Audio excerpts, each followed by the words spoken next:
right, I am here with Tim.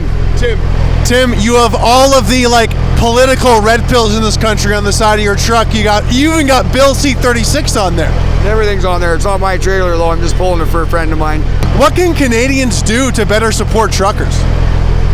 It's not just about truckers. It's all of us. We're all in this together.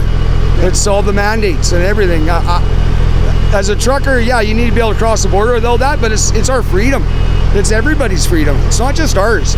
And then when you come across from Alberta to here and you go through Saskatchewan and Manitoba and even into Ontario, you see there's thousands of people standing on the side of the road in minus 30 degrees. Everybody's upset with what's going on. Yeah. The money wasted, that, as far as I'm concerned, the politicians on both sides, they're no good. I don't know what we do. We got to do something to fix that problem, because it seems like they get in and then they forget. Like they work for us. We don't work for them. And I don't know how you can convince people that. I don't know. We got to do something. And just like on your truck, it's just one thing after another. It just piles up and piles up and piles up, and then this was the end of it. Thank you. No, one's good. One's good. It just piles up until people are upset enough that it turns to this. Yeah. And then the local news, even our news at home, they're telling my friends, there's 1,000 trucks coming and maybe 5,000 people. There's about 80 or 100,000 trucks coming, and there could be 1 million people here by tonight or tomorrow, right? Yeah. But they're playing it down like it's not happening. Well, the one cop that told me I couldn't come up here, he said, well, we weren't expecting this many trucks. How many more are coming? I said, buddy, I'm the second truck in the convoy. You better get things opened up, because there's 50,000 or 60,000 behind me coming. You're the second of the world record-breaking convoy. Yeah. Feels pretty good. Feels pretty good, eh? Yeah. Oh yeah. Yeah, I've been driving 40 years. Okay. And I've never thought I'd be parked looking at the Parliament buildings with a big truck behind me. And you're a Canadian trucker who's based out west, is that right? Yeah, out of Rosemary, Alberta.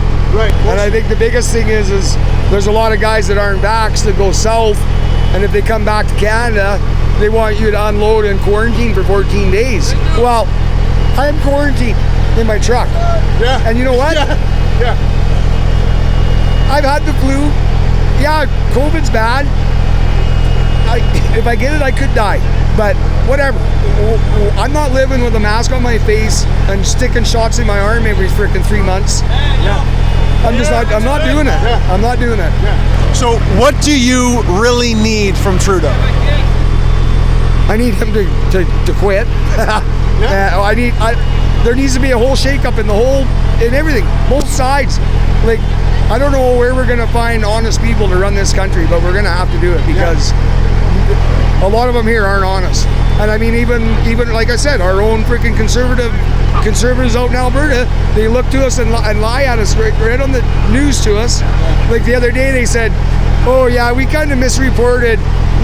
Over 60% of the COVID cases were actually somebody came in with something else wrong, and we tested them, and they tested positive, so we called it a COVID case." Yeah. Even though they weren't sick, and we sent them home with that broken finger, they got wrote down as a COVID case. Yeah. And I watched that on the news from our health minister and our premier, and what am I supposed to believe that comes out of their mouth anymore? And that's conservatives. I love Pierre Poilievre. I watch him all the time. He don't pull no punches, but who knows what he would do if he got in, right? It seems like once this thing was getting super popular, all of a sudden, Aaron O'Toole was like, I'm gonna go talk to truckers. How does that make you feel? Thank you very much. Thank you. That'll help a lot. That's awesome. Oh, that's awesome. You've been getting money. And was this just a donation, or? Because you have to adopt the truckers. You have to adopt the truckers. We've donated, we've come, but they're going to be here maybe for a while, so we need to still. That's right. We haven't paid $1 for any food or anything since I left home, and I've been turning stuff down because people will come and say, take a lunch. I said, I got one. Well, we got 1,500, and I said, I can only eat one a day. Yeah. I mean, none of us in this whole convoy have spent $1 on fuel I have, but we might get it back or whatever. But like I said, I got friends that give me money, and she just give me $100. Like, I'm to the point now almost that I'm going to put one tank in it. And if I can't put $1,500 of fuel in my truck to come and protest what's going on in the government, I might as well stay home and hide in my basement or something, I guess. I don't know. Did you get any money from the GoFundMe? No, not yet, but I'm not even going to ask for any because, like I said, I've got enough money from my friends to cover my fuel. Yeah. Any of the leftover money from the GoFundMe is going to the vets. Nice. And I can almost guarantee you that when this is all said and done, we're going to give more money to the vets than the government has in the last, I don't know how many years, because they don't take care of our vets, right? And they don't take care of a lot of people in Canada. Yep. We're too busy sending our money everywhere trying to get a seat on the UN or something. I don't know what they're doing, but they just sent 125 million to Ukraine. What do you think you could do with that in Ottawa with the homeless, or in Calgary? Or, you know, you could do lots. And that's the last thing they did. They've wasted money terribly, and me and you are paying for it. I noticed you got, not moccasins. What? Yeah, moccasins. Yeah. Tell me about that. No, they're comfortable to drive in. They're warm. When it's minus 35 outside, you need something warm on your feet. And I don't like wearing shoes because I don't wear shoes in my truck. Most of these guys don't. So they're like our houses, right? Yeah. So finally, this is a big final question. What did you give up to be here? Well, I gave up my job for a couple weeks. My kid's still at home hauling cows. I haul cows for a living, and he's working away. But I gave up 2 weeks of wages and time with my wife and my kids and my grandkids and all my friends, and ice fishing. I love ice fishing, and my buddies are probably out there catching them right now, and I'm sitting in my truck. But whatever, it's worth it. It's well worth it. I don't know if you know Mark Friesen, but one time he gave a speech to try to like wake people up about all that's going on, and he's like, I should be in a canoe right now. Yeah, same thing. I should be out in my old piece of crap camper on the lake with a hole in the floor, looking at the wood burning stove, catching fish and eating pike.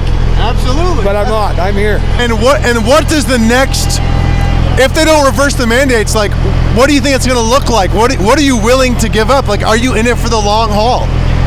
For here? Yeah. Well, I got to be home. I can't sit here forever. Yeah. I told my wife I'd be home probably by the 20th. Okay. Now, the cop that brought me up here told me he was going to give me 2 days. Otherwise, they were going to arrest me. Because they were going to shoot me back down this about 5 blocks. Shoot you? Buddy had his hand on his gun. Come on. Oh, yeah. I said, I ain't stopping. I said, you think I followed that guy for 4,000 kilometers to stop? I can see the Parliament buildings. Yeah. Go ahead and shoot me. Yeah. It's freedom or death, buddy. Yeah. Take your pick. But I'll tell you what, you pull that gun on me and shoot me, maybe even, who knows? Yeah. I don't got a gun. So, like, you're shooting an innocent guy, man. Yeah. I'm just following along. A good Canadian boy like you wanting to shoot. Come on. That's ridiculous. Yeah. So then the last officer that came up, he said, you can't go up there. He said, it's full. Yeah. And I said, well, that guy's going up there. And he said, that guy's not pulling a 53-foot trailer. And I said, well, I'm not that guy, and I can pull that 53-foot trailer up there. I said, don't worry about that, partner. Awesome. So he made some room, and he said, well, if you get up in there, he said, you're going to be blocked in. And I said, that's fine. I said, I can back out of here in the middle of the night when there's no one down here. Yeah. I'm good with that. So he let me come up, because I said, buddy, I'm going to the Parliament buildings. I don't care. I have a really good friend that owns this trailer, and he's basically dying from cancer, and he hasn't been jabbed. Okay. And his doctors told him if they do jab him, he probably won't make it. So what's the point? So I said, his trailer is going to the front of the Parliament buildings. Thanks, man. Is there anything else you want to add, or? No, that's it. Just good luck for our country, and I hope something happens. I don't know. Yeah. I don't know what to do. Like, awesome.